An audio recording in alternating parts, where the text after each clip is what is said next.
अब ये जो आपको दिख रहा है ये क्या कहलाया? दंड चुंबक। दंड चुंबक में एक सिरा क्या होता है? एन, और एक होता है यस। इसमें कोई कलर नहीं होता जैसे मेरे हाथ में है, बस ये सहूलियत के लिए ऊपर से कलर कर दिया जाता है, पहचान के लिए कि चलो यार लाल कर दिए हैं तो लाल साइड यस है और नीला साइड क्या है? एन है। और ज़रूरी नहीं है यदि लाल साइड हम एन लिख देंगे तो एन कहलाएगा, ये क्या कहलाएगा? एस कहलाएगा। ठीक है।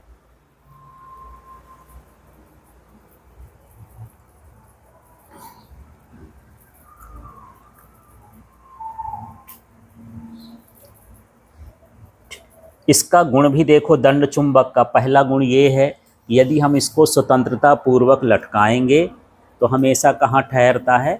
उत्तर दक्षिण दिशा में। तो कभी कभी 2 नंबर में पूछ देता है कि दंड चुंबक के गुण लिखिए। अभी गुण आगे देखेंगे। पहला गुण पता चल गया, क्या करोगे? हाँ, यदि दंड चुंबक को स्वतंत्रता पूर्वक लटकाएंगे तो हमेशा कहाँ ठहरता है? उत्तर दक्षिण दिशा में। आगे का देख लेते हैं।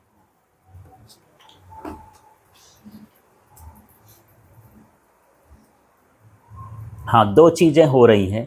यदि हम असमान ध्रुव ला रहे हैं, एक एन लाए और एक एस लाए, या है ना, तो ये इनके बीच क्या होगा? आकर्षण होगा। और यदि हम एस एस लाएंगे या एन एन लाएंगे, समान ध्रुव लाएंगे, तो इसमें क्या हो जाएगा? प्रतिकर्षण हो जाएगा। तो दूसरा गुण ये हो गया। तो क्या बोलोगे इसमें? यदि हाँ, समान ध्रुवों के बीच प्रतिकर्षण होता है और समान ध्रुवों के बीच आकर्षण होता है। आगे और देख लेते हैं।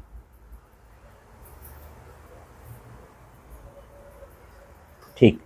अब ये क्या करता है? ये चुंबकीय पदार्थों को आकर्षित करता है। ये इसका तीसरा गुण हो गया। चुंबकीय पदार्थ का मतलब कोई पदार्थ ऐसा हो जैसे लोहा है, निकिल है, कोबाल्ट है। इस दुनिया में बहुत सारे तत्व हैं ना, 108 तत्व हैं। उन तत्वों में कुछ तत्वों को ये क्या करता है? आकर्षित करता है। जिनको आकर्षित कर लेता है वो कौन से पदार्थ कहलाते हैं? चुंबकीय पदार्थ। तो इसका तीसरा गुण हो गया क्या? ये चुंबकीय पदार्थों को आकर्षित करता है। तो फिर से रिपीट करते हैं। पहला क्या था? हाँ, स्वतंत्रता पूर्वक लटकाएंगे तो वो हमेशा उत्तर दक्षिण दिशा में ठहरता। और हाँ, समान ध्रुवों के बीच प्रतिकर्षण और असमान ध्रुवों के बीच क्या होता है? आकर्षण होता है। और यह चुंबकीय पदार्थों को आकर्षित करता है। आगे और देख लेते हैं।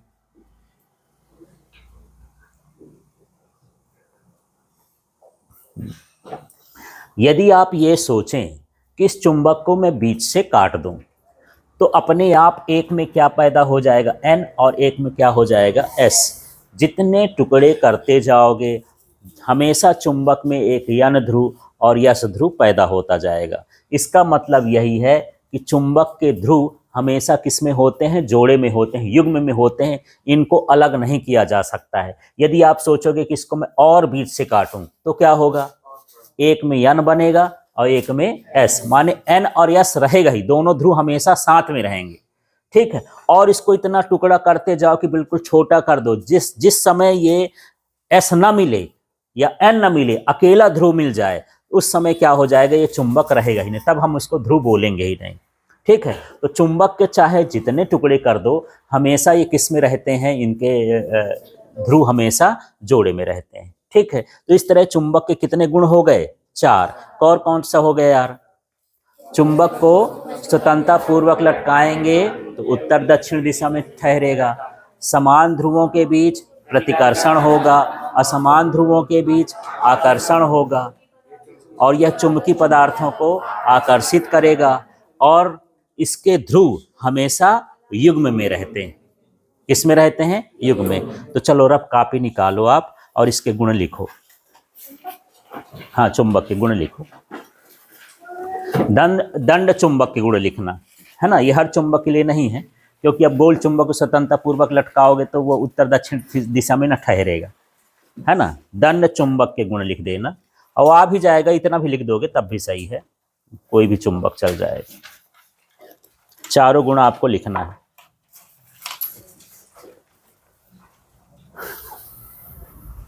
आगे पीछे कुछ भी लिख सकते हो जो याद आए, फटाफट करना। अभी बहुत सारी चीज़ हैं तो उनके टॉपिक क्लियर कर लें।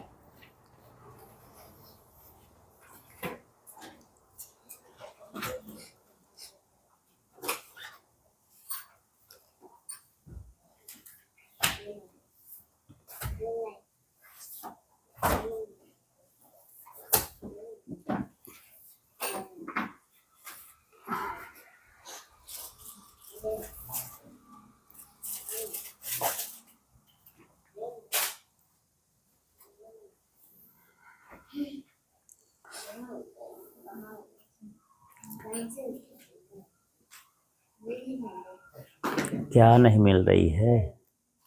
आप ही घुमाते हो कि पढ़ना लिखना ना पड़े हैं, फिर ढूंढते रह जाओगे 1 घंटा, तब तक टाइम हो जाएगा कि अब छोड़ो कौन पढ़े। उस वाले उसमें देखो तो फेंक फेंक के सब रखते हो।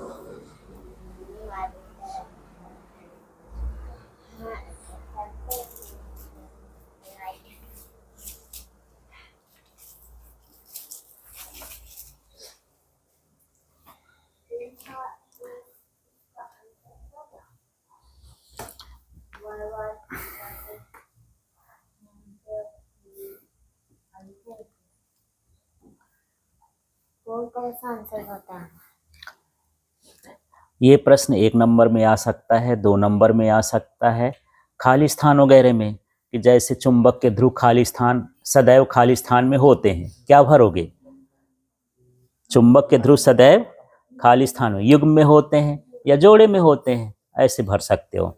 समान ध्रुवों के बीच खाली स्थान होता है, प्रतिकर्षण। ऐसे ऐसे 1-1 नंबर वाले भी क्वेश्चन आ जाते हैं इसी से। ठीक है।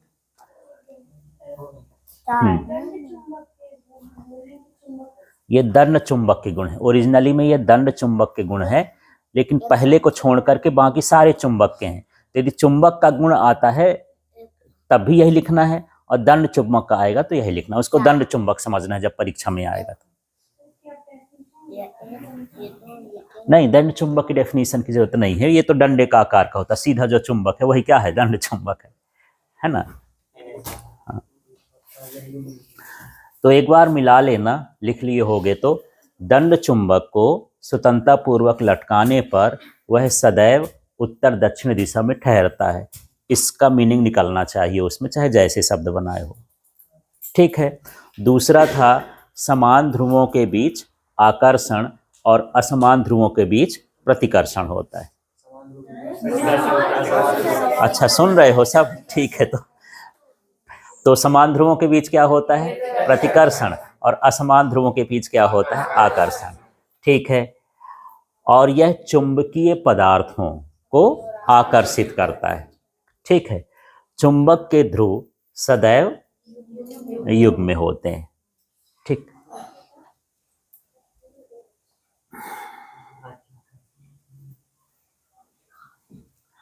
अब एक चीज और है।